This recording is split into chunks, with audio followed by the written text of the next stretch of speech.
So today's video is going to be about how to overcome these challenges if you want to learn spoken English. I can promise that after this video you will feel more confident, you will feel more energetic, and you will feel happy to practice with me in my channel. A topic that I really wanted to discuss with you all, that is the problems that we face while practicing English, the challenges that we face. First problem that we always face, that is the fillers, okay? जिसमें हम लोगों को कुछ बोलना है तो हम बीच में बहुत सारे वर्ड्स ऐड करते हैं, देन रिपीटेशन, राइट? ये चीज़ आता है बिकॉज हमारे दिमाग में चलता है कि मुझे कुछ बोलना है बट वर्ड्स मुझे नहीं मिल रहा है. सेकंड है कि हमारे पास जो आइडियाज़ है, थॉट्स है, वो चीज़ को हम कैसे फ्रेम करें सेंटेंस में, सेंटेंस कैसे बनाएं. सो ये दो बहुत कॉमन प्रॉब्लम है जो इंग्लिश प्रैक्टिस करते वक्त आपको ये चीज़ नज़र आएगी. तो ये चीज़ को कैसे हम लोग टैकल करेंगे. So today's video is going to be about how to overcome these challenges if you want to learn spoken English. So stay with me in this video, and I'm very much sure I can promise that after this video you will feel more confident, you will feel more energetic, and you will feel happy to practice with me in my channel. So let's talk about the fillers, that is then तो ये जो सारी चीज़ें आता है हमारे दिमाग में, it is only cause of one problem, that is words, right? Correct. words हमें एक जगह पे जहाँ पे ज़रूरत है देना नहीं आता है, and this happens because we don't think in English. अभी सबको लगेगा speaking in English तो सुना था, think in English क्या है? जब हम लोग हिंदी में बात करते हैं हम पहले वो चीज़ को सोचते हैं दिमाग में, और वो फटाक से हमें हिंदी में एक सेंटेंस बना के देते हैं, क्योंकि हिंदी मेरा मातृभाषा है, राइट? या फिर जो भी आपका मातृभाषा है उसमें बोलना बहुत ईजी है, just because you know to think in English, sorry you know to think in Hindi और in that language, but in English also we should start doing the same thing. Okay, पहले ये चीज़ को आपको प्रैक्टिस करना पड़ेगा, और जो भी यहाँ पे हम आज आपको बोलेंगे प्रैक्टिस करने के लिए, आप ये वीडियो देख लेने के बाद ही तुरंत आपका ये चीज़ हो नहीं जाएगा. It's a gradual process that you need to follow, because it is not any magic that you listen to my video and the very next moment you will be okay, you can speak fluently in English. I'm not promising that, because that is going to be something very fake. So today I'm promising that if you follow whatever I'm saying, you will be able to see the change. Okay, so the first thing that you need to do is get up in the morning, set an alarm. हम लोग सब alarm लगाते ही है, right? जिसके बाद हम लोग उठ के सोचते हैं कि आज मेरा ये काम करना है. सो वो चीज़ को आप पहले इंग्लिश में थोड़ा थोड़ा करके सोचने का प्रैक्टिस कीजिए. Like today I have to go to office at 9 AM. 9 बजे मुझे ऑफिस जाना है. I need to hurry up. Okay, मुझे ब्रेकफास्ट करना है, राइट? ये जो छोटा वर्ड्स है, इसको एक दो करके वर्ड्स जो है उसको इंग्लिश में सोचिए. आपके आसपास में कोई भी चीज़ आपको अगर दिखता है, आप फ्री बैठे हो, टीवी देख रहे हो, खाना खा रहे हो, कोई भी छोटा चीज़ को आप इंग्लिश में बोलने का कोशिश कीजिए, क्योंकि जो भी वर्ड्स हम इंग्लिश में बोलते हैं, आप जब सुनोगे मुझे बोलते हुए आपको लगेगा अरे ये सिंपल वर्ड है, ये तो मुझे पता ही था, राइट? बट ये आप फिर बोल क्यों नहीं पा रहे हो? It's only because you don't think in English. If you start thinking in English, and if you start practicing this every day, little by little, like 10 minutes, 15 minutes a day, you will be able to see the difference, you'll be able to see the change. Second है the mirror practice, which is something very important, because mirror practice will make you feel more confident every day.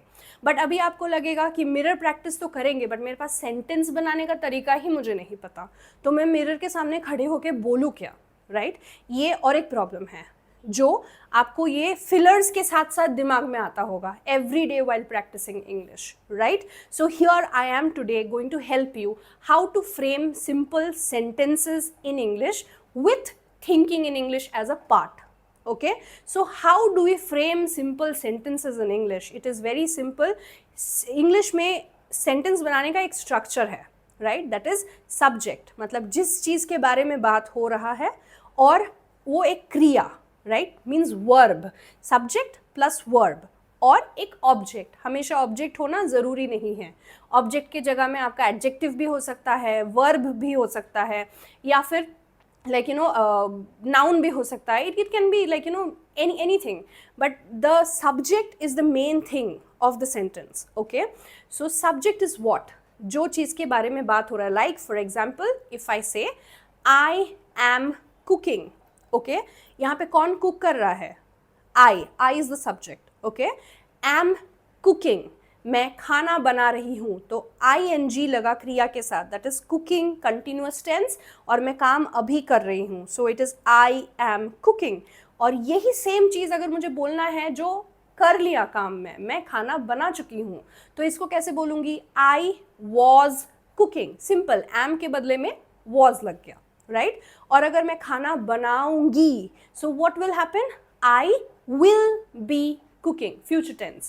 Okay, am के जगह में was in past tense, and in future tense it will be I will be cooking. So you don't have to get confused with he, she, ये सारी चीज़ें अभी छोड़ दो. आप सिंपल अपना डेली रूटीन प्रैक्टिस करो.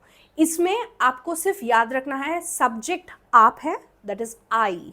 ओके, आई के साथ आप अगर कोई चीज़ हर रोज़ करते हो, जैसे कि हर रोज़ हम सुबह 5 बजे उठते हैं, तो I wake up at 5 AM.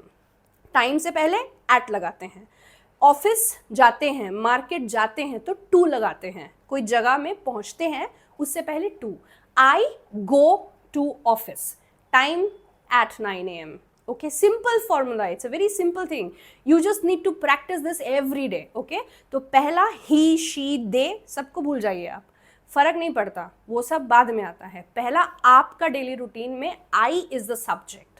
आपके साथ जो सब्जेक्ट के साथ लगाना है वो है क्रिया, वर्ब, जो काम आप करते हो. उठने को बोलता है सुबह का वेकअप. ओके, उसके बाद आप ऑफिस जाते हो, गो, राइट. उसके बाद घर आते हो लंच करने, आई कम. उसके बाद मार्केट जाते हो फॉर शॉपिंग, तो वो तो shopping, I go for shopping, right. I eat, I sleep, I dance, I sing, I write, I study, I like any क्रिया आई के साथ लगाओ, राइट. फिर उसके बाद उसको मिरर के सामने खड़े होके just practice 5 sentences and think before you start talking in front of the mirror. See, if you start thinking in English, nobody can stop you from speaking in English. Okay, this is how we all have practiced, and I'm sure if you do this the same way, if you follow, nobody can stop you from speaking in English. It is a very very very simple process. सबको लगता है कि grammar मुझे बहुत सीखना पड़ेगा, right. Grammar is a part, but you need to first start speaking if you want to learn spoken English.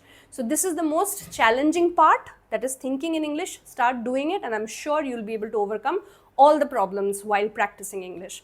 And if you liked this video, I request you to like it, share it and subscribe to my channel, and see you in another video tomorrow. Thank you so much. How was it? It was good.